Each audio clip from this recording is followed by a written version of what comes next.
فرشتوں کی اہمیت کیا ہے، بڑے فرشتے کون، ان کے کام کیا ہے، فرشتے کس کے لیے جو ہے نازل ہوتے، وہ چیزیں دیکھی۔ آج کے جمعے کی خطبے میں فرشتے کن لوگوں کے لیے دعا کرتے ہیں وہ چیز دیکھیں گے۔ پچھلے 2 خطبات میں نازل کس کے لیے ہوتے، اترتے کس کے لیے، وہ ہم نے دیکھا تھا۔ آج انشاءاللہ عزیز دیکھیں گے کہ دعا کس کے لیے کرتے ہیں، درود کس پر بھیجتے ہیں یاد رکھیں۔ اور یہ بات پچھلے کئی جمعہ میں ہم دیکھ چکے ہیں کہ فرشتے ہر کسی کے لیے نہ نازل ہوتے ہیں، نہ دعا کرتے ہیں، نہ استغفار کرتے ہیں، سوائے ان لوگوں کے جن سے اللہ محبت کرتا ہے، جن کے لیے اللہ چاہتا ہے کہ یہ دعا اور استغفار یا درود کرے۔ اور فرشتوں کے درود سے ہی مراد فرشتوں کی دعا، جس میں مغفرت کی دعا، رحمت کی دعا اور برکت کی دعا یاد رکھیں۔ تو فرشتوں کے درود حاصل کرنے والے لوگ یاد رکھیں، یا فرشتوں کی صلاح بھی اس کو کہیں گے یاد رکھیں، ٹھیک ہے؟ کیونکہ صلاۃ کا ایک معنی جو ہے نماز بھی ہوتا ہے، لیکن اس کا معنی درود بھی ہوتا ہے یاد رکھیں، جس کو فارسی میں درود بولتے ہیں، عربی میں اس کو صلاۃ بولتے ہیں۔ تو فرشتوں کی دعا کس کو حاصل ہوتی ہے؟ وہ کون لوگ ہیں جو فرشتوں کی دعائیں حاصل کرتے ہیں؟ دیکھیے ایک بات بالکل عام ہے، بہت ساری مرتبہ جب ہم دعائیں کر کر کے تھک جاتے ہیں تو کوئی ہم سے کہتا ہے کہ جاؤ کسی نیک انسان سے دعا کرواؤ، پھر ہم اس نیک انسان کے پاس جاتے ہیں اور کہتے ہیں بھائی ہمارے لیے دعا کیجیے۔ اور یہ بات سنت سے ثابت ہے کہ نیک لوگوں سے آپ دعائیں کروا سکتے ہیں۔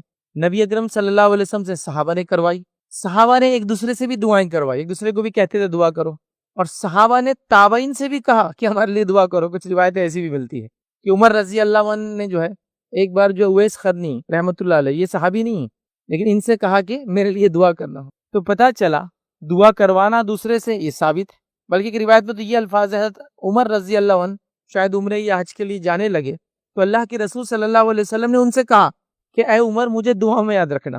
اس سے پتہ چلا ایک افضل شخص کے لیے ایک مفضول شخص دعا کر سکتا ہے۔ نبی اکرم صلی اللہ علیہ وسلم کو کیا ضرورت ہے، لیکن بتانا چاہ رہے امت کو کہ ایک شخص افضل ہے لیکن وہ اپنے سے نیچے مقام والے سے بھی دعا کروا سکتا ہے۔ بہرحال تو پھر ہم کسی نیک انسان کے پاس جاتے ہیں کہ بھائی دعا کر دیجیے۔ اب بتائیے اللہ کی نورانی مخلوق اگر وہ میرے آپ کے لیے دعا کرنے لگے تو کتنی بڑی بات ہے، اندازہ لگائیے، اور وہ ہے فرشتے یاد رکھیے۔ تو جب ہم پریشان ہو جاتے ہیں دعاؤں کے معاملے میں تو کسی سے جا کر گزارش کرتے کہ میں تو دعائیں کر ہی رہا ہوں، آپ بھی دعا کیجیے اللہ کی حضور میرے لیے، ہے نا؟ تو بہرحال یہ کرتے ہیں۔ تو اب ہم بات کر رہے ہیں فرشتوں کی دعا کس کے لیے قبول ہوتی ہے، مطلب وہ اللہ کی نورانی مخلوق، نورانی اس لیے کہہ رہا ہوں کہ فرشتوں کی پیدائش نور سے ہوئی، انسانوں کی پیدائش خاک سے ہوئی، مٹی سے ہوئی، اور جنوں کی پیدائش آنکھ سے ہوئی، ٹھیک ہے؟ تو بہرحال یہ نورانی مخلوق دعا کرتی ہے۔ اب ان کی دعائیں کس کو نہیں چاہیے، چونکہ اللہ کے حکم کے بغیر کسی کے لیے دعا نہیں کرتے، نہ اللہ کے حکم کے بغیر کسی کے لیے دعا کرتے ہیں، دونوں چیزیں اللہ کے حکم کے بغیر نہیں کرتے ہیں۔ اس کے تعلق سے قرآن و سنت کی کئی باتیں ہیں جو پچھلے جمعہ کی خطبات میں رکھ چکا ہوں، تب ریپیٹیشن ہم نہیں کریں گے اس کو۔ تو بہرحال یہ مخلوق اللہ کے حکم سے دعا کرتی ہے، اللہ کے حکم سے بد دعا کرتی ہے، اللہ کے حکم سے نازل ہوتی ہے، اللہ کے حکم سے چلی بھی جاتی ہے، اور ان کا چلا جانا زحمت لاتا ہے چونکہ ان کا آنا رحمت لاتا ہے۔ بہرحال تو آئیے وہ کیا عمل ہے جن کے کرنے سے فرشتوں کی دعائیں ہم کو حاصل ہوتی ہے، کتنی بڑی بات ہے نا۔ اچھا، جو اعمال انشاءاللہ عزیز میں آج خاص طور سے میں نے چنے ہیں وہ تقریباً نماز سے ریلیٹڈ اعمال ہیں جس میں فرشتوں کی دعا حاصل ہوتی ہے۔ اگر یہ عمل نماز سے پہلے، نماز کے بعد، نماز میں کریں گے تو فرشتوں کی دعائیں حاصل ہوں گی انشاءاللہ عزیز۔ اور نماز ہم پہ فرض ہے، ہم سب پڑھتے بھی ہیں ماشاءاللہ، تو کیوں نہ ان چیزوں کو ذہن میں رکھ کے کرے تاکہ فرشتوں کی دعائیں، ان کے درود، ان کے استغفار اور ان کی رحمت، جو دو رحمت کی استغفار کی دعائیں کریں گے وہ سب مجھے اور آپ کو حاصل ہوں۔ چھوٹے چھوٹے اعمال ہیں، ابھی بھی کوئی مشکل نہیں ہے، اور یہ اعمال میں کچھ بھی اسپیشل نہیں کرنا ہے، مطلب ایسا کچھ بھی نہیں کہ جیسا کہ رات میں جو طہارت کے ساتھ سوئے تو فرشتہ نازل ہوتا ہے، تو اس کے لیے محنت ہے نا، وضو کرنا پڑے گا۔ یہ عمل جو آج رکھوں گا اس کے لیے محنت نہیں ہے، یہ ایکچولی کوئی عمل کے لیے ہم پہلے سے ایک عمل کر رہے ہیں، اس میں اگر یہ سب چیزیں معلوم ہوں اور تھوڑا اس میں ایک سٹیپ آگے بڑھ جائے تو مطلب اس کو کہیں گے فائدہ ڈبل ٹرپل چوبل پتہ نہیں کتنا بڑھتا جائے گا، ملٹیپل ٹائم بینیفٹس ہمارے انشاءاللہ عزیز بڑھ جائیں گے۔ جیسے کہ نماز سب پڑھتے ہیں تو وضو کرتے ہیں، وضو کر کے نماز کا انتظار کرتے ہیں، ہاں اب اگر آگے جلدی خاص طور سے انتظار کریں گے تو فرشتوں کی دعاؤں میں شامل ہو سکتے ہیں، تو بہرحال ڈبل بینیفٹس ہو جائیں گے۔ تو اسپیشل ایفرٹس بھی نہیں لگیں گے انشاءاللہ ان اعمال کو جو آج آپ کے سامنے میں رکھوں گا۔ تو چھوٹے چھوٹے اعمال ہیں، بڑا ثواب یہ ہے کہ فرشتے دعائیں ہمارے لیے کریں گے، رحمت کی، مغفرت کی، اور ساری دعائیں اور فرشتوں کی دعائیں جب حاصل ہوں گی تو ہم انشاءاللہ عزیز کامیاب انسان رہیں گے، چونکہ اللہ کے حکم سے ہی دعا کرتے ہیں اور اللہ کے حکم سے ہی بد دعا کرتے ہیں۔ کہ چلیے آئیے پہلا عمل جس کے کرنے سے، ترتیب وغیرہ سب میری اپنی ہے، پہلا عمل وہ کرنے جس سے کرنے سے فرشتے دعائیں دیتے ہیں ہم کو، ان کا درود ہم کو حاصل ہوتا ہے، ان کا استغفار حاصل ہوتا ہے، ان کی رحمت کی دعائیں حاصل ہوتی، اس میں یہ عمل ہے کہ نماز کے انتظار میں بیٹھنے والوں کو فرشتے دعا کرتے ہیں۔ اس کی نماز کے انتظار میں بیٹھنے والا انسان، آئیے حدیث کیا میں آپ کے سامنے رکھتا ہوں۔ نبی اکرم صلی اللہ علیہ وسلم فرماتے ہیں، صحیح مسلم کی روایت، آپ نے فرمایا اور کہا کہ تم میں سے جب تک کوئی شخص باوضو نماز کے انتظار میں بیٹھا رہتا ہے تو وہ نماز میں ہی رہتا ہے اور فرشتے اس کے لیے دعا کرتے ہیں۔ جب کوئی شخص نماز کے لیے آتا ہے اور باوضو مسجد میں نماز کا انتظار کرنے بیٹھتا ہے، مثال کے طور پر ظہر کی نماز 1 بجے اس مسجد کے اندر کوئی شخص آتا ہے اور ظہر سے پہلے وضو وغیرہ کرتا ہے، نوافل سنت موقع وغیرہ ادا کرنا چاہتا ہے، کرتا ہے، پھر انتظار کرتے بیٹھتا ہے کہ اب نماز ہوں گی، اب 5 منٹ 10 منٹ یا جو بھی اس کا انتظار ہوتا ہے۔ کبھی ایسا ہوتا ہے جمعہ وغیرہ میں نماز تھوڑی ایکسٹینڈ ہو جاتی ہے، خطبہ تھوڑا لمبا ہو جاتا ہے، کبھی ایسا ہوتا ہے کسی جگہ آپ جاتے ہیں اور کسی وجہ سے امام صاحب لیٹ آ جاتے ہیں نا، تو آپ انتظار کرتے رہتے ہیں۔ تو جب ہم وضو کی حالت میں نماز کا انتظار کرتے ہیں تو اللہ کے رسول صلی اللہ علیہ وسلم فرما رہے وہ نماز میں ہی ہے، مطلب ثواب نماز کا ہی ملتا ہے۔ دیکھیے نماز تو پڑھ نہیں رہے ہیں، نماز کا انتظار کر رہے، فرض ثواب نماز کا مل رہا ہے۔ دوسرا فائدہ، فرشتوں کی دعائیں تب تک اس کو حاصل ہوتی رہتی ہے، اس شخص کو جب تک وہ انتظار میں ہے نماز کے باوضو حالت میں، تب تک فرشتوں کی دعائیں بھی اس کو حاصل ہوتی رہتی ہے۔ دیکھ کتنا چھوٹا عمل ہے، اسپیشل کچھ بھی نہیں، تھوڑا جلدی آنا ہے اور نماز کا انتظار کرتے رہنا، یاد رکھیے۔ تو لہٰذا نماز کا ثواب بھی ملا اور ساتھ میں فرشتوں کی دعاؤں کے مستحق بھی میں اور آپ بنے۔ تو لہٰذا ہم کوشش کریں کہ ہم جو ہے نماز کو باجماعت پڑھیں، پابندی کے ساتھ پڑھیں، مسجد جا کر پڑھیں، جلدی آ کر وہ جو ہے اس کا انتظار کرے تاکہ فرشتوں کی دعاؤں میں انشاءاللہ عزیز ہم بھی شامل ہو جائے۔ یاد رکھیں تو عمل تو چھوٹا ہے لیکن فائدہ بہت بڑا ہے کہ فرشتوں کی دعائیں ہمیں حاصل ہوتی۔ اب اس میں ایک بات تھوڑی غور طلب وہ یہ ہے کہ نماز ایک فریضہ ہے اور اس کے آس پاس کی اتنی چیزیں ہیں جو اتنا ثواب دے رہی ہے، تو خود نماز کتنا ثواب دیتی ہوں گی اندازہ لگائیے۔ یہ نماز سے پہلے کا انتظار ہے جو نماز کا ثواب بھی دے رہا ہے، فرشتوں کی دعائیں بھی دے رہا ہے، تو نماز کا کیا اجر و ثواب ہوں گا۔ اور وہ لوگ کتنے بدنصیب ہیں، یہ میں اپنے آپ کو ملا تو ہم لوگ کتنے بدنصیب ہیں کہ فرائض ہمارے چھوٹ رہے ہیں، دھڑلے سے چھوٹ رہے ہیں، دن رات چھوٹ رہے ہیں۔ اور اگر کوئی نماز کا پابند بھی ہے تو عام طور سے 3 نماز کا پابند ہے تو اس کو بولتے ہیں نماز کا پابند ہے، ظہر عصر اور مغرب، عشاء فجر غائب۔ 4 پڑھ لے تو تھوڑا فرشتانہ صفت اس میں پیدا ہو گئی، عشاء بھی پڑھ رہا ہے، فجر میں اٹھ جائے تو فرشتوں سے اوپر چلا گیا، ملائکہ سے ہو، کیونکہ کون اٹھتا ہے فجر میں۔ جمعہ میں مسجدوں کا حال دیکھیے، ہر مسجد بھری ہے، عیدین مسجد کا حال دیکھیے، ہر مسجد بھری ہے، رمضان کے اول 10 دن دیکھیے ہر مسجد بھری ہے۔ اس کے بعد اتنی پاپولیشن ہے تو یہ اتنی تعداد میں تو فجر ظہر عصر مغرب عشاء سب میں جمع ہونا چاہیے تھا، تو دھڑلے سے ہم لوگ نماز چھوڑ۔ نماز میں صرف انتظار کرنے کا اجر ہے تو پڑھنے کا کیا اجر ہوگا۔ نماز چونکہ فرائض میں سے ہے، اس کا اجر بتایا نہیں گیا، یہ آخرت میں ملے گا۔ لیکن اتنا خالی ایک عمومی طور سے کہہ سکتا ہوں کہ اگر ایک نمازی بلا وجہ آپ چھوڑ دیں گے نا، زندگی بھر کے سجدے بھی کفایت نہیں کریں گے، تو نماز کو مت چھوڑیے، فرض نماز کو خاص طور پر۔ بہرحال تو نماز کا انتظار کرنے میں جو بیٹھتا ہے نماز کا ہی ثواب پاتا ہے، اور ایک چیز جو بڑی پاتا ہے فرشتوں کی دعائیں ملتی۔ چلیے آگے آپ بڑھتے ہیں۔ دوسرا وہ عمل جسے کرنے سے فرشتوں کی دعاؤں کے مستحق ہوتے وہ کیا ہے معلوم آپ کو؟ پہلی صفوں میں جو انسان آ کے نماز کے لیے بیٹھتا ہے، چاہے کوئی نماز ہو، عید ہو، جمعہ ہو، عام 5 نمازیں ہو، جو پہلی صف، اسپیشل اس میں لفظ کہا گیا پہلی صف، فرسٹ رو، جو پہلی صف میں آ کے جو نماز پڑھتا ہے فرشتوں کی دعائیں اس کو حاصل ہوتی ہے، یاد رکھیں۔ آئیے ابن حبان کی روایت، نبی اکرم صلی اللہ علیہ وسلم فرماتے ہیں کہ رسول اللہ صلی اللہ علیہ وسلم نے فرمایا کہ بلا شک و شبہ اللہ تعالیٰ اور اس کے فرشتے پہلی صف پر درود بھیجتے ہیں۔ اللہ اور اس کے فرشتے پہلی صف میں جو نماز میں بیٹھتا ہے اس پر درود بھیجتے ہیں۔ تو یہ کوئی جمعہ کے لیے خاص نہیں ہے، ہر نماز کے لیے۔ آپ جس نماز کے لیے مسجد آئے پہلی صف میں بیٹھنے کی کوشش۔ اب یہ بھی ہماری بدنصیبی بولیے، کم عقلی بولیے، علم کی کمی بھی بہرحال ہو سکتی ہے۔ آدمی آتا تو پہلے لیکن پیچھے بیٹھنا پسند کرتا ہے، عذر ہے، مجبوریاں، ایک الگ چیز ہے۔ انتظامیہ میں کوئی بیٹھا ہے تو اس کو کام ہے تو اس کو باہر جانا پڑے گا، ایک الگ بات ہے، لیکن اس کے بعد بھی ہم وہ کرتے ہیں۔ دیکھیے ہمارا حال یہ ہے کہ دعوت کی مجلسوں میں ہم پہلے دستر پر بیٹھنا چاہتے ہیں اور دین کی مجلسوں میں آخر میں بیٹھنا چاہتے ہیں۔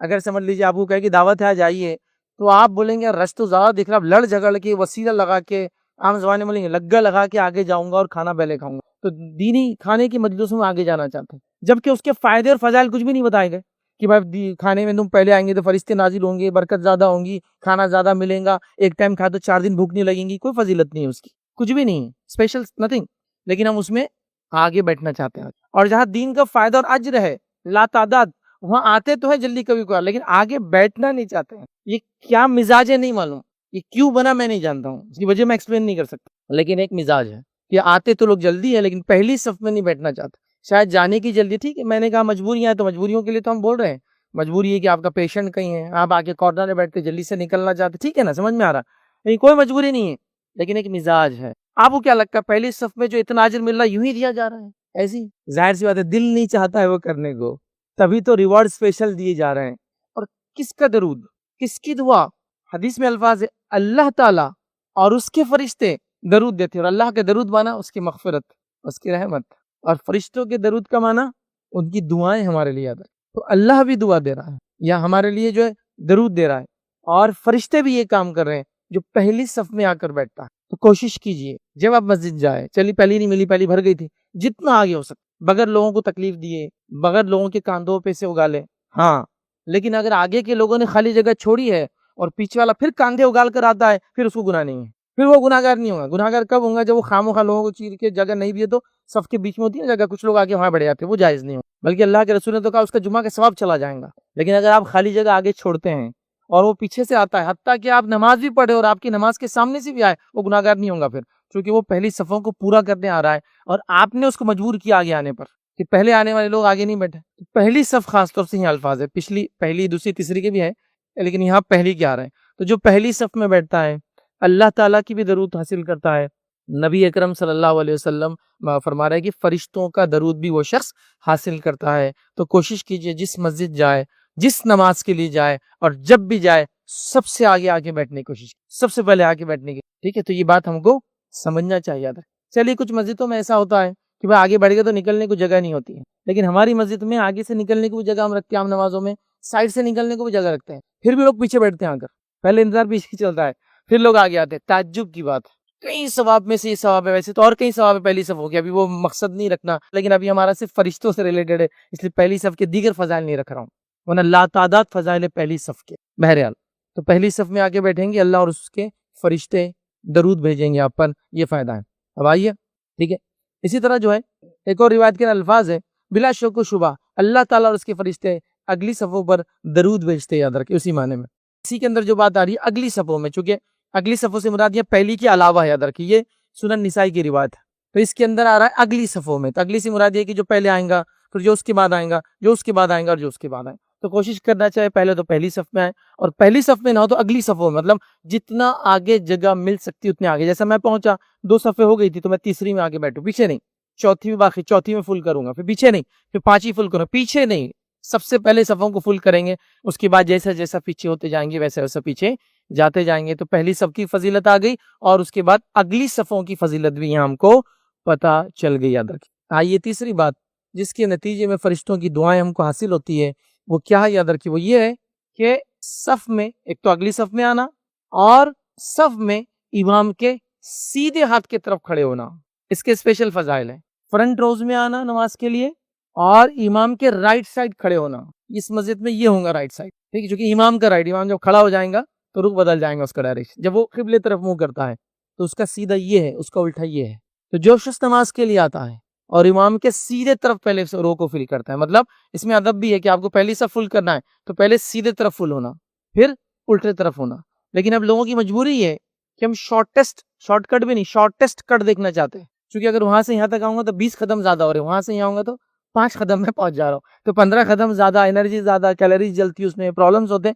تو پہلے ہم یہ فل کریں گے، پھر ہم یہ فل کریں گے، چونکہ راستہ لیفٹ سے شروع ہو رہا ہے نا مسجد میں، رائٹ میں آنا چاہیے پہلے، اور رائٹ کا اگلا پہلے پورا کرنا ہے. اس کا مطلب یہ نہیں کہ پوری آدھی فرسٹ رائٹ ہینڈ سے مسجد فل ہو جائیں گے، نہیں، وہ بات بھی ایکسپلین کرتا ہوں. پہلے حدیث رکھ دیتا ہوں آپ کے سامنے. نبی اکرم صلی اللہ علیہ وسلم فرماتے رہتے ہیں، ابو داؤد کی روایت، بلا شک اور شبہ اللہ تعالیٰ اور اس کے فرشتے صفوں کے دائیں جانب والوں پر درود بھیجتے ہیں.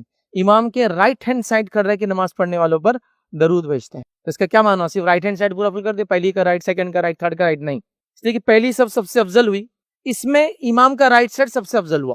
میں لیفٹ اس لیے بتا رہا ہوں کہ یہاں امام کا رائٹ یہ ہوتا ہے. تو پہلی صف کا سب سے افضل پارٹ ہے امام کا رائٹ سائڈ، پھر اس کا لیفٹ سائڈ.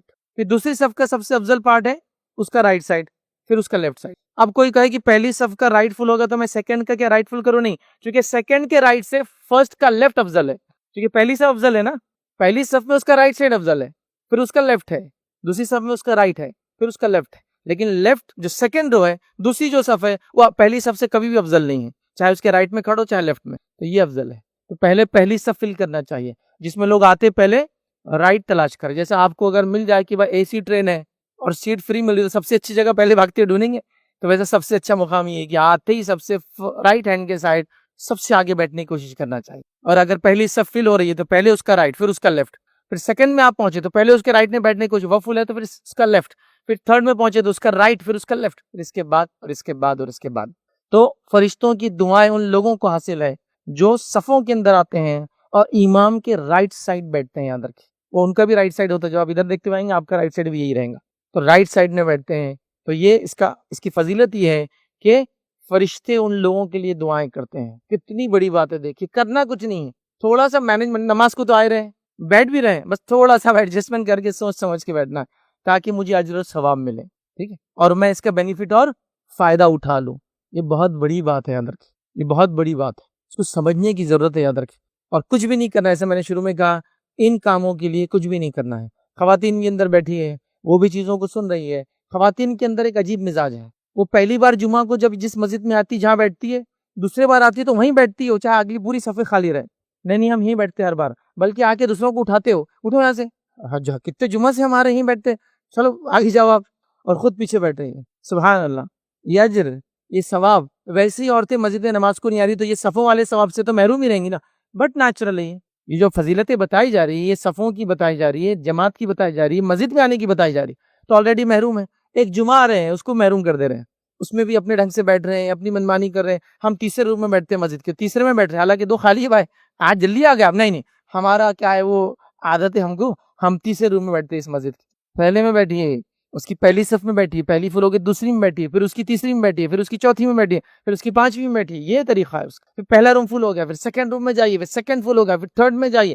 یہ نہیں کہ ہم یہاں بیٹھتے تو ہم بیٹھیں گے، چونکہ خیر بہرحال علم کی کمی ہے، اس سے ساری چیزیں ہوتی ہیں. اللہ رحم کرے، ہمیں علم حاصل کرنے کی توفیق عطا فرمائے. بہرحال تو اب آ گیا، اگلی صفحے آ گئی اور اس میں رائٹ ہینڈ سائڈ کی فضیلت بھی ہم نے دیکھ لیا. آئیے اسی طرح جو ہے ایک اور فضیلت یاد رکھیے، جو آج چوتھی بات ہم دیکھیں گے وہ یہ ہے، فرشتے جس کے لیے دعا کرتے وہ یہ ہے کہ صفوں کو ملانے والوں سے پر فرشتے دعا کرتے ہیں. صفوں کو ملا کر کھڑے رہنے والوں کے لیے، مطلب جب نماز کے لیے ایک انسان کھڑے ہو تو مل کر کھڑے ہو، اس کے لیے، ایسے شخص کے لیے فرشتے دعائیں کرتے ہیں. آئیے حدیث سن لیتے، پہلے اس کے بعد اس کی تفصیلات دیکھتے ہیں. یہ جو مسند احمد کی روایت ہے، نبی اکرم صلی اللہ علیہ وسلم فرماتے اور کہتے ہیں، بلا شک اور شبہ اللہ عز و جل اور اس کے فرشتے علیہ السلام صفوں کو ملانے والوں پر درود بھیجتے ہیں. اللہ تعالیٰ اور اس کے فرشتے صفوں کو ملانے والوں پر درود بھیجتے ہیں. صفوں کو ملانا، اس میں کسی مسلک کا اختلاف نہیں ہے کہ صف میں جب کھڑے ہو تو مل کر کھڑے ہو، قدم سے قدم لگے، کاندھے سے کاندھا لگے. اس میں کوئی دو رائے کسی مسلک کی نہیں ہوتی ہے، کسی جماعت کی نہیں ہے. یہ ہماری جہالت اور کم علمی کا نتیجہ ہے. ہر آدمی دوسرے سے دور کھڑا ہونا چاہتا ہے نماز کے اندر. یہ حدیث میں الفاظ ہے، اس کے لیے ضروری ہے کہ وہ ایسا کرے، اس لیے کہ اس کی دعائیں. اور کیوں ضروری ہے، دوسری روایت بھی انشاءاللہ رکھتا ہوں. تو جب ہم نماز میں ہم آئے سب سے پہلے پہلی صف میں اس کے رائٹ سائڈ کھڑے ہونے کی کوشش کریں گے، پھر لیفٹ. جب جماعت کھڑے ہو تو جب ہم کھڑے ہوں گے تو ظاہر سی بات ہے ابھی بیٹھتے ہیں تو تھوڑا سا جگہ ہوتی ہے کہ آپ مل کر کھڑے ہو. مل کر کھڑے ہونے سے مراد قدم سے قدم اور کاندھے سے کاندھا ملنا چاہیے. وہ لوگ بھی غلط کرتے ہیں جو قدم سے قدم ملاتے اور کاندھے سے کاندھا نہیں ملتے ہیں، وی بنا دیتے ہیں نیچے سے شیپ، مطلب اے شیپ میں کھڑے ہو گئے، پیر اتنے دور کہ دوسرا آدمی اب کھڑے ہی نہیں ہو سکتا آپ کے بازو. کیسا کھڑوں گا وہ آپ سے، کاندھا کیسے ملائیں گے بتائیے. اگر میں ایسا کھڑے رہوں گا تو میرا بازو والا تو یہ پیر سے ملائیں گا تو وہ 1 فٹ تو ایسے ہی دور ہو گیا. تو ظاہر سی بات ہے وہ اے شیپ میں تو کھڑے نہیں سکتا، ٹھیک ہے، اس کو کھڑے رہنا پڑے گا ایچ شیپ میں، جو انگلش کا الفابیٹ ہوتا ہے، سیدھا بالکل دونوں طرف. جب وہ ایسا کھڑا ہوگا تو کاندھا بھی اور پیر، مطلب اتنے ہی پیر پھیلائیں گا جتنے اس کے کاندھے ہوں گے. تو جب بازو والا آئیں گا وہ بھی پیر سے پیر لگائیں گا، کاندھے سے کاندھا لگائیں گا. لیکن وہ علم بھی نہیں ہے. ابھی چلو مسجد میں اتنا اپڈیٹ تو ہوا تو اعلان ہوتا ہے کہ کاندھے سے کاندھا لگائیے، اچھی بات ہے، یہ بھی ایک قدم آگے آ گئے. لیکن حدیث میں صرف کاندھا نہیں ہے، حدیث میں 2 الفاظ ہے، قدم سے قدم پہلے اور پھر کاندھے سے کاندھا ہے. مطلب فیٹ سے فیٹ لگیں گے اور شولڈر سے شولڈر لگیں گے. اب ایک سوال آتا ہے کہ جب پیر لگیں گے تو سب کے پیر کے سائز الگ ہوتے ہیں، تو کیا ایک دوسرے کے سامنے الائن کریں گے؟ تو ٹخنے سے ٹخنا سامنے آنا چاہیے، لگنا نہیں ہے. حدیث میں کچھ لوگ لگانے کی کوشش کرتے، لگانے کے لفظ نہیں، کیونکہ ٹخنا لگائیں گے تو پیر ٹیڑھے ہو جائیں گے پھر آپ کے، کیونکہ ظاہر سے ٹخنا اندر ہوتا ہے، پیچھے کے حصے میں ہوتا ہے پیر کے، ہے نا. ہاتھ کے مقابلے میں پیر سامنے چوڑا ہوتا ہے اور پیچھے چھوٹا ہوتا ہے. تو الائنمنٹ کرنے کے لیے ٹخنے کے سامنے ٹخنا آنا، ٹچ ہونا ضروری نہیں، سامنے آنا. تو میرا یہ پیر ہے ٹخنا ہے، اس کا ٹخنا ایسا آنا. اب آگے کا سائز آگے پیچھے ہو سکتا ہے پیر کا، تو یہ بھی آگے حدیث میں وضاحت. ٹخنے سے ٹخنا الائن کریں گے تو صف سیدھی ہو گئی. اس کے بعد قدم سے قدم، کاندھے سے کاندھا لگانے کی کوشش کریں گے. اب کوئی بہت چھوٹا ہے تو ظاہر سی بات ہے وہ بچہ کھڑا ہے تو کاندھا نہیں لگیں گا، کسی کی ہائٹ کم ہے تو میرے کاندھے سے نہیں، میرے آ کے بائسپس جو ہے اس سے لگ جائیں گا. کوئی کاندھے سے لگیں، کوئی میرے کاندھے سے اوپر بھی جا سکتا ہے. بٹ میننگ یہ کہ جگہ خالی نہیں ہونا چاہیے، اس کا سینس ہے. تو آج ہم لوگ اس میں بھی جو افراط و تفریط کے شکار ہے. ایک حصہ وہ ہے جو کچھ بھی نہیں کر رہا ہے، تھوڑا سر کو بازو، کوئی نزدیک آ رہا تو بازو کر دیتے، اور کچھ کا حال یہ کہ خدم سے خدم ہی ملا رہے، کاندھا مل نہیں رہا، چونکہ خدم اتنے پھیلا دی کہ اب کاندھا ملنے کا چانس ہی باقی نہیں رہا آپ کا۔ تو بہرحال ہم کو سمجھنا چاہیے، اور اللہ کے رسول صلی اللہ علیہ وسلم اس کے لیے کتنی محنت کرتے ہیں۔ آئیے ابن خزیمہ کی روایت آپ کے سامنے رکھتا ہوں۔ ایک صحابی رسول فرماتے ہیں اور کہتے ہیں، برا بن عازب رضی اللہ عنہ فرماتے ہیں اور کہتے ہیں کہ رسول اللہ صلی اللہ علیہ وسلم کی جو ایک جانب سے، مطلب رسول اللہ صلی اللہ علیہ وسلم صف کی ایک جانب شروع کرتے ہیں اور دوسری تک تشریف لے جاتے۔ جب لوگ صف میں کھڑے ہو جاتے، آپ امام رہتے، تو آپ سیدھے نماز نہیں پڑھاتے، آپ صف کے ایک کارنر میں جاتے اور وہاں سے نکل کے دوسرے کارنر تک جاتے، اور ہر انسان کا سینہ، دیکھیے حدیث کے الفاظ کیا ہیں، تشریف لے جاتے ہیں اور ہمارے کاندھوں اور سینوں کو چھوتے اور ان کو سیدھا کرتے۔ کاندھوں اور سینوں کو چھوتے مطلب چسٹ بھی آگے نکلنا چاہیے نماز میں۔ اللہ کے رسول نے اس کو بھی ناپسند کیا۔ ایک صحابی تھے جو کھڑے تھے، سینہ نکال کے، آپ نے کہا سینے کو اندر کرو، امت میں اختلاف چاہتے ہو تو انہیں سینہ اندر کر لیا۔ سینہ بھی باہر نہیں ہے تو سینے کو ہاتھ لگا دے تاکہ وہ بھی اندر ہو، کاندھوں کو ہاتھ لگا دے تاکہ وہ ملے ہوئے ہو، اور قدم دیکھتے جاتے اور اتنی صف کو سیدھا کرتے جیسا کہ ایک نیزہ۔ لیکن تیر اور نیزوں کو بہت سیدھا رکھنا پڑتا ہے، جب سیدھے ہوتے ہیں تو جب پھینکا جاتا ہے تو اپنے ٹارگیٹ کو اچیو کرتے، ورنہ تھوڑے بھی ٹیڑھے ہو جائے تو ڈائیورٹ ہو جاتے پھر اپنے ٹارگیٹ سے، اس لیے ان کو سیدھا رکھا جاتا ہے، اتنا سیدھا کرتے۔ تو آپ گھومتے ادھر سے ادھر، مطلب ابتدائی زمانہ جب صحابہ نئے تھے، بعد کے دور میں تو ان کو عادت تھی وہ سب بنانا شروع کر، لیکن آپ جاتے تھے ادھر سے لے کے ادھر تک، اور صفے قدم سے قدم، سینے سے کاندھا لگا ہوا ہے کیا، سینہ آگے پیچھے تو نہیں، صفوں کو سیدھا کرتے ہیں۔ آج ہمارا معاملہ یہ ہے کہ ہم ان سے دور رہنا چاہتے ہیں، اور حدیث میں کیا فرمایا آپ نے سنی آگے، آپ نے فرمایا کہا جب آپ ایسا کرتے ہیں نا صفوں میں، اور یہ کہتے ہیں اختلاف نہ کرو، مطلب صفوں میں کھڑے ہونے میں ایسی گڑبڑ مت کیا کرو، اختلاف نہ کرو، ٹھیک ہے، تمہارے دلوں میں باہمی اختلاف پیدا کر دیا جائے گا، اختلاف مت کرو صفوں میں کھڑے ہونے میں ایسا، ورنہ اللہ تمہارے دلوں میں اختلاف پیدا کر دے گا۔ صفوں کا سیدھا رہنا اتنا ضروری ہے، یہ معمولی بات نہیں۔ ایک روایت نے فرمایا صفوں میں خالی جگہ مت چھوڑو، میں نے شیطان کو بکری کی بچے کی شکل میں تمہارے بیچ میں آتے ہوئے دیکھا ہے۔ صفوں کے بیچ میں خالی جگہ مت چھوڑو، میں میرے سے چپکو مت، بازو کر رہا ہوں، آپ فرما رہے میں نے شیطان کو بکری کے بچے کی شکل میں دونوں پیروں کے بیچ میں آتے دیکھا دو لوگوں کے۔ اور کون سا بکری کا بچہ آ سکتا ہے شیطان کی طرف سے، معلوم آپ کو؟ بڑے اور چھوٹے کا ڈفرنس، مالدار اور غریب کا ڈفرنس ہو رہا ہے نا۔ جب بھائی میں آپ میرے چپک کے مت کھڑ رہی ہے ایسا، میرے کپڑے بھی استری کر کے آیا، میں نے پوری نماز میں اس کو کریس نہیں آنا چاہیے، سمجھ رہا؟ شیطان آ رہا ہے آپ کے اندر، اونچ اور نیچ کا، ہائی اسٹیٹس اور لو اسٹیٹس کا، بھائی میں بازو چپک کے نہیں کھڑ سکتا آپ سے، سمجھ رہا؟ شیطان کئی طریقے کے صفوں میں آ کے ایسے اختلاف ڈال سکتا ہے، تو آپ فرما رہے گیپ مت چھوڑو، میں بکری کے شکل میں۔ اب لوگوں کو کیا ہوتا ہے، ان کو جب قرآن و سنت بتایا تو منطق لڑاتے ہیں، ایسا نہیں کرنا چاہیے، لیکن اب جہالت کے نتیجے میں ہوتا ہے۔ منطق کیا لڑاتے ہیں، جب دو پیر کھولتے بیچ میں بھی تو آ سکتا ہے اس کے، مطلب لاجک دیکھیے، سلام ایسی لاجک پر جہاں نہیں ہونا ہوا لگایا جا رہا ہے۔ بھائی دنیا میں لگا، بزنس میں لگا ایسا لاجک، بزنس مال کیسا بکنا ہو کیسا، دین میں لگا رہا ہے لاجک۔ یہ غائب کی بات ہے کہ وہ ایک انسان کے دو پیروں کے بیچ میں نہیں آتا ہے، لیکن دو انسانوں کے پیر نہ لگے تو آتا ہے، یہ غائب کی بات ہے۔ یہ میں نہیں جانتا ہوں کیسے آتا ہے، شکل بتا گی بکری کی بچے کی شکل میں، اور شیطان جہاں بھی آتا ہے فتنے کے علاوہ کچھ نہیں مچا سکتا، یہ بات تو طے ہے، یہ بات طے ہو گئی، ٹھیک۔ لیکن انہی منطق لڑانے والوں کو اگر میں جواب دوں اپنی منطقی دماغ کے اعتبار سے، تو جس شیطان نے آدم کے سامنے سجدہ نہیں کیا وہ اس کی شرمگاہ کے نیچے نہیں جائیں گا، جس شیطان نے آدم کے سامنے سر نہیں جھکا، اس کو حکم ہوا تھا، وہ اس کی شرمگاہ کے نیچے نہیں جائیں گا، چھوٹا محسوس کریں گا پھر وہ، سمجھ رہے آپ؟ خیر وہ منطقی باتیں چھوڑ دیں میری اس منطق کو، لیکن اصل چیز یہ ہے کہ ہمارے نبی نے فرما دیا اس قلموں کی بات کہ وہ جب دو لوگ نہیں ملتے ہیں تو شیطان آ جاتا ہے۔ اب بہت سارے لوگ جب صفے بناتے ہیں، بھائی صفے ملانا اتنا کیا ضروری ہے، اب اتنا کمپلسری کو چپک جاتے ہیں، یہ چپکنے کے چکر میں یہ ہوتا، میرے کو پسند نہیں آتا کوئی چپکے، میرے کو بے چینی ہوتی کنٹینیوسلی اگر کوئی میرے پیر سے پیر لگائے تو، فلاں کرے تو، یہ کرے تو، بڑی عجیب و غریب چیزیں ہم نے ایجاد کر لی چونکہ ہم کو اس کی عادت نہیں رہی ایسا کرنے کی، نتیجتاً یہ سب ہو گیا درک ایکسٹراڈنری، جس کو کہتے ہیں ہیلتھ ہائیجین کے نام پر، لوگوں سے دوری کے نام پر، مختلف وجوہات کی۔ نماز کے معاملے میں یہ سب کوئی بہانہ نہیں چلیں گا، جب بھی آئیں گے مسجد میں، جب بھی سب بنیں گی، قدم سے قدم لگ کے ہی ہم لوگ کھڑے ہوں گے، کاندھے سے کاندھا ہمارا لگیں گا، صفیں ایسی بنیں گی، ایک دوسرے کو سب دیکھتے جائے تو کام ہو جاتا ہے۔ ایک روایت میں اللہ کے رسول صلی اللہ علیہ وسلم یہ فرماتے ہیں، جو شخص پہلی صف کو سیدھی کرتا ہے، اللہ اور اس کے فرشتے اس کے لیے دعا کرتے ہیں، مطلب درود بھیجتے ہیں۔ کیوں کہا پہلی صف؟ چونکہ پہلی صف کو دیکھ کے پھر اگلی صف فالو کریں گے، اگلی صف کو دیکھ کے اس کی بعد والی فالو کریں گے، ایک سسٹم بن جائیں گے نا پھر کہ سب دیکھو یار انہوں نے کتنا کیا، ہم بھی کریں گے، تو اگلی صف کو سیدھا کرنے والے کو یا پہلی صف کو سیدھا کرنے والے کا دعا ملیں گی، مطلب پیچھے بھی لوگ جو ان کو فالو کریں گے سب دعا کے مستحق ہوں گے، اور چونکہ لوگ اگلی صف کو فالو کریں گے۔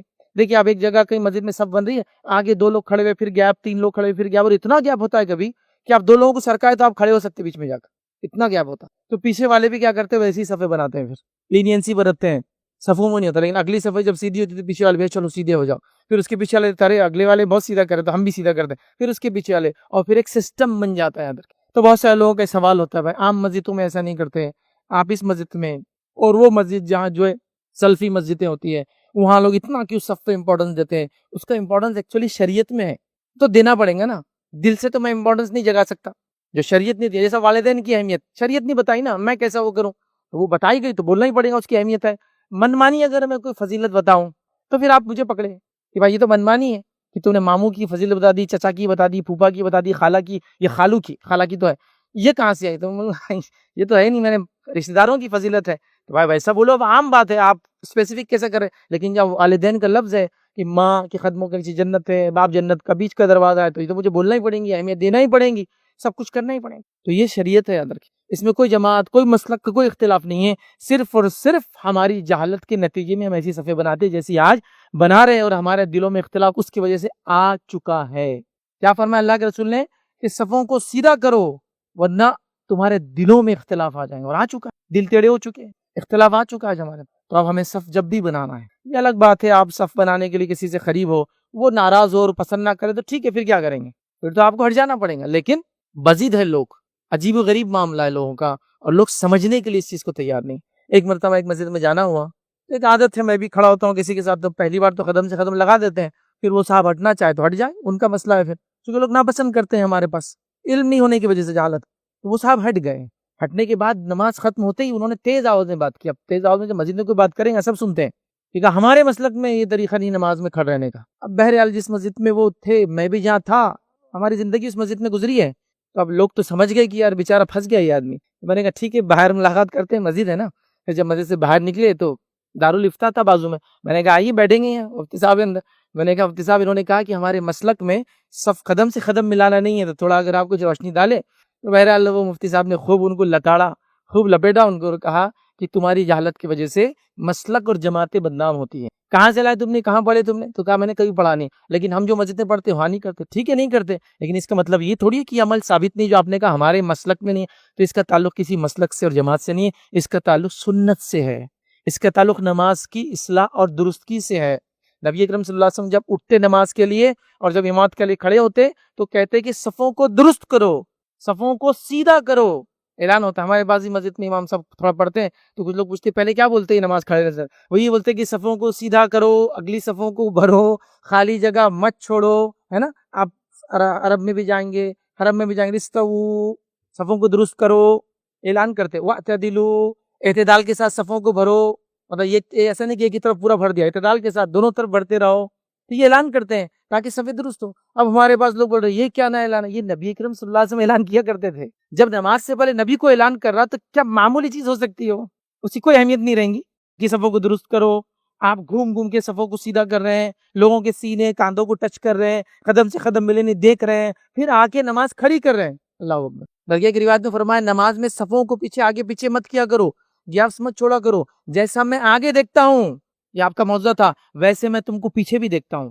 مطلب میرے نماز میں کھڑے ہونے کے بعد تم اگر گڑبڑ کر رہے ہو تو یہ یاد رکھ لو، یہ اللہ کے رسول صلی اللہ علیہ وسلم کا معجزہ تھا کہ آپ جیسے آگے دیکھتے تھے ویسے آپ کو پیچھے بھی دکھتا تھا۔ کہیں آپ کے معجزات میں سے یہ بھی ایک معجزہ ہے، سمجھ رہے ہو؟ تو اتنا احتیاط کیا کہ میں دیکھ رہا ہوں تم کو نماز میں بھی، سبحان اللہ۔ اور ہم لوگ بالکل احتیاط نہیں کرے، تو بہرحال اس معاملے میں ہم کو بڑی احتیاط کرنے کی ضرورت ہے۔ یہ چند وہ اعمال تھے، غالباً ہم نے شاید 4 یا 5 اعمال بہرحال آج دیکھے، 4 اعمال بہرحال جس کی وجہ سے فرشتوں کی دعاؤں کے مستحق ہوتے ہیں۔ عمل تو بہت چھوٹے تھے لیکن اہمیت کے حامل تھے، تو میں نے ایکسپلینیشن دینا یہاں ضروری سمجھا تاکہ اب ایک عمل بھی ہو جائے، سنت پہ بھی عمل ہو، فرشتوں کی دعائیں بھی حاصل ہو، اور ظاہر سی بات ہے نماز کی درستگی میں بھی یہ تمام شامل ہے، جس سے فرشتوں کی دعاؤں کے انشاءاللہ عزیز ہم مستحق ہوں گے۔ اسی پہ اپنی بات کو میں ختم کروں گا۔ اللہ رب العزت دعا ہے کہ اللہ سبحانہ تعالیٰ ہم تمام کو کتاب و سنت کے مطابق ہر عمل کرنے کی توفیق عطا فرمائے۔ اللہ رب العزت ہم تمام کو جو ہے کتاب و سنت کا سمجھنا اور اس پہ عمل کرنا ہمارے لیے آسان کرے۔ اللہ رب العزت ہمارے دلوں کو جو ہے ملا دے۔ اللہ رب العزت ہر قسم کے اختلاف کو ہم سے دور کرے۔ اللہ رب العزت ہمیں ہر چھوٹی بڑی نیکی کرنے کا حریص بنائے، جب تک ہمیں زندہ رکھے، ایمان اور اسلام پر زندہ رکھے، خاتمہ ایمان پر ہو۔